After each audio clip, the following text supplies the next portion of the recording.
Assalamualaikum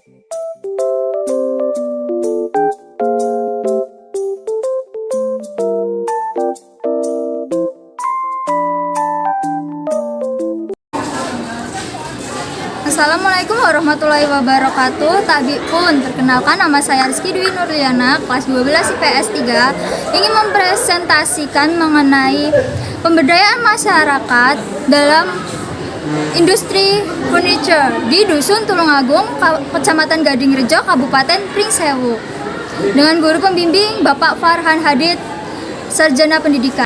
Pemberdayaan komunitas adalah program yang diupayakan dengan tujuan untuk membentuk sikap dan perilaku individu dan masyarakat yang mandiri.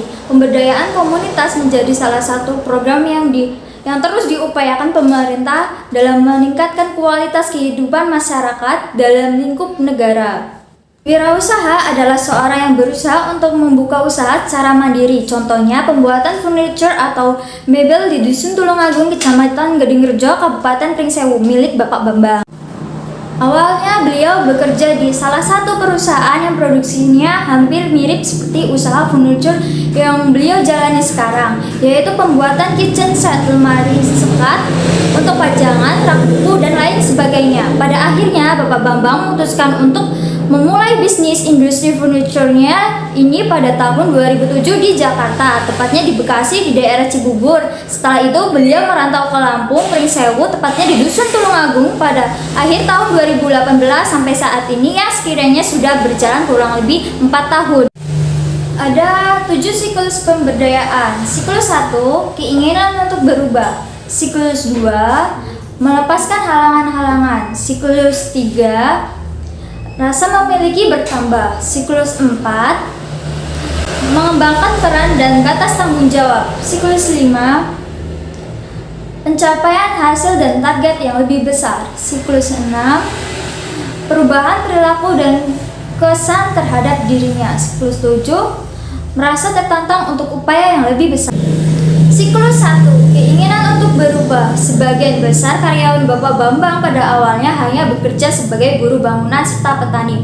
Mulainya bergabung dalam usaha ini berawal dari tawaran Bapak Bambang pada tahun 2018. Dari sinilah muncul keinginan untuk berubah serta ada keinginan lebih besar sebagai karyawan untuk bekerja pada usaha furniture ini. Siklus 2, melepaskan halangan-halangan. Dari berbagai halangan-halangan yang telah dilalui, ada hasil yang diperoleh, yaitu pengalaman yang didapatkan menjadi lebih bertambah karena adanya semangat kinerja serta keahlian dalam berinovasi berkat adanya bimbingan Bapak Bambang untuk karyawannya.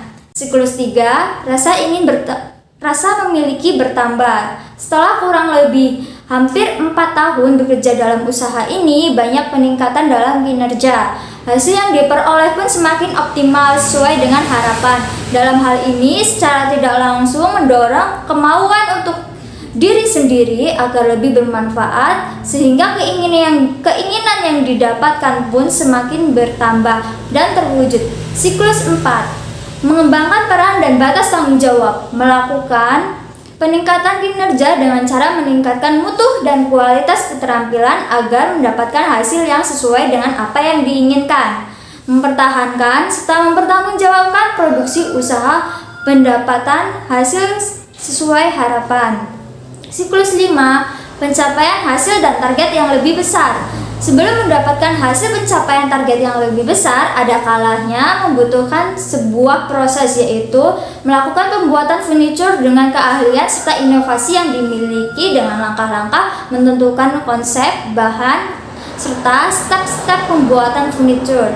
Siklus 6, perubahan perilaku dan kesan terhadap dirinya. Berdasarkan wawancara peneliti, hasil yang diperoleh karyawan Pak Bambang selama bergabung dalam usaha ini yaitu pengalaman serta bertambahnya kemampuan yang bermanfaat. Tentunya ini menjadi hal yang sangat mengesankan serta menggiurkan untuk para karyawan yang bekerja.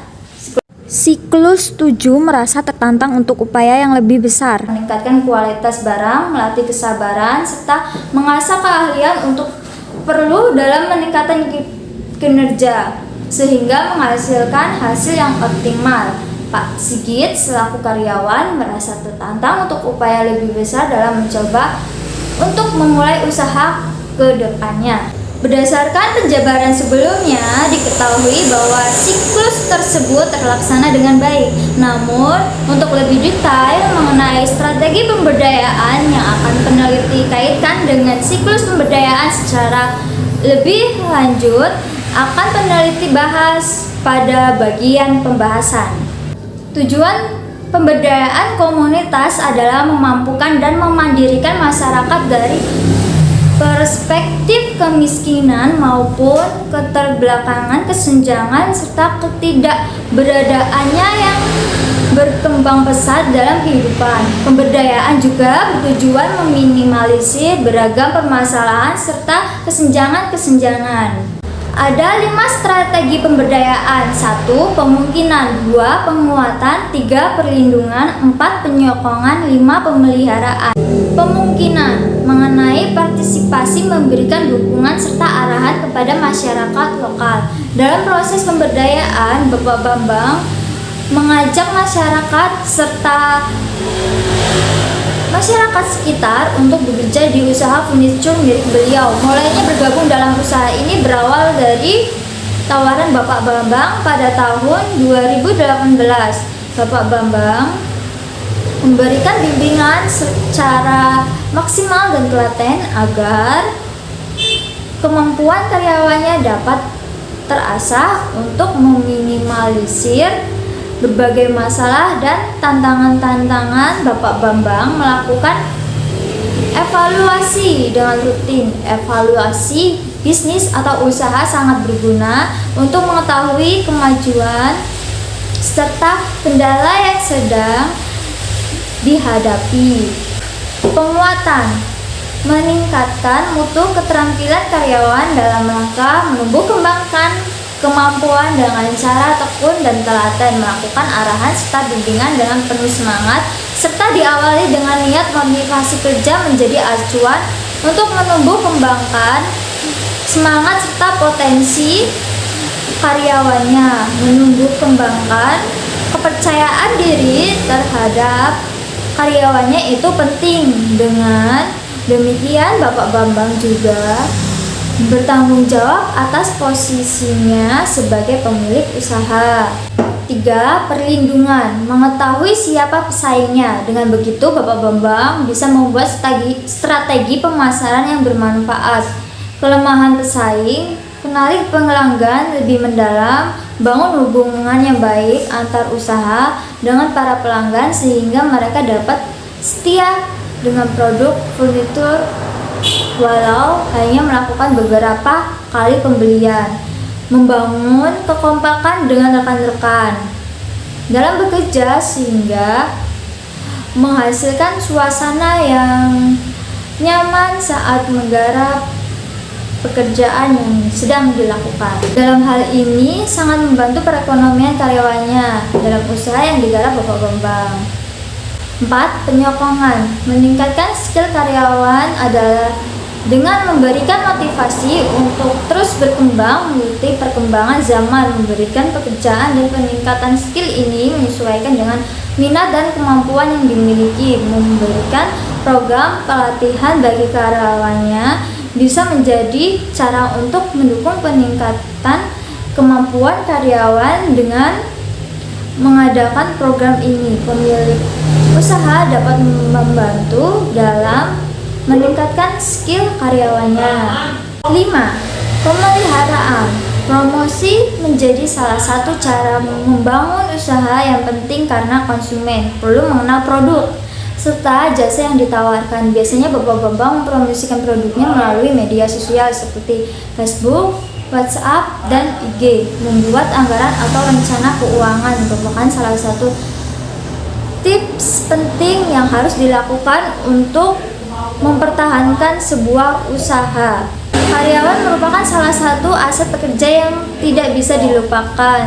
Mereka memiliki kinerja yang baik, maka dari itu Bapak Bambang tidak pernah ragu untuk memberi mereka bonus atau intensif. Pandangan masyarakat sekitar terhadap pemberdayaan. Perkembangan dari waktu ke waktu, usaha yang dijalankan oleh Bapak Bambang ada kemajuan daripada yang sebelumnya. Awalnya usaha ini belum terlalu diketahui orang, tetapi sejak sekarang rupanya usaha ini mulai banyak orderan. Dulu tempat usaha ini belum begitu terlihat banyak peralatan yang digunakan. Dampak pencemaran lingkungan bagi warga sekitar tidak menimbulkan dampak negatif bagi warga sekitar, seperti adanya limbah sampah yang dibuang di jalan. Biasanya Bapak Bambang mengolah sampahnya dengan baik sehingga tidak mengganggu tetangga atau warga sekitar. Harapan untuk kedepannya bagi masyarakat sekitar. Harapan warga usaha furniture ini bisa bermanfaat bagi masyarakat sekitar, menambah perekonomian bagi masyarakat sekitar, khususnya untuk karyawan. Selain itu, ketika pemesanan perabot atau furniture tidak perlu repot-repot jauh memesannya karena jaraknya lebih dekat. Mengenai usaha, apakah bisa membantu perekonomian masyarakat? Dalam segi positifnya, memang usaha ini dapat membantu perekonomian karyawannya, khususnya adalah warga masyarakat sekitar, karena sebagian besar karyawannya Bapak Bambang sebelumnya hanya bekerja sebagai buruh bangunan serta petani. Namun sekarang berkat ajakan dan bimbingan Bapak Bambang dapat bermanfaat bagi karyawannya, karena peluang yang ditawarkan dapat menambah pendapatan karyawannya. Berdasarkan hasil penelitian, industri furniture milik Bapak Bambang dari waktu ke waktu memperoleh peningkatan kinerja, membangun kekompakan dengan rekan-rekan dalam bekerja, sehingga menghasilkan suasana yang nyaman saat menggarap pekerjaan yang dilakukan. Serta usaha milik Bapak Bambang memperoleh hasil yang maksimal berkat inovasi yang dikembangkan. Usaha industri furniture ini sangat bermanfaat bagi karyawannya karena menambah pendapatan masyarakat. Selain itu, usaha yang bertempat di Tulungagung, Kecamatan Gadingrejo, Kabupaten Gunung Sewu ini sangat baik pemberdayaan masyarakatnya. Limbah atau sampahnya pun tidak dibuang sembarangan, sehingga tidak mengganggu masyarakat sekitar. Sekian penjelasan dari saya. Bila ada kesalahan, saya mohon maaf. Terima kasih. Wassalamualaikum warahmatullahi wabarakatuh.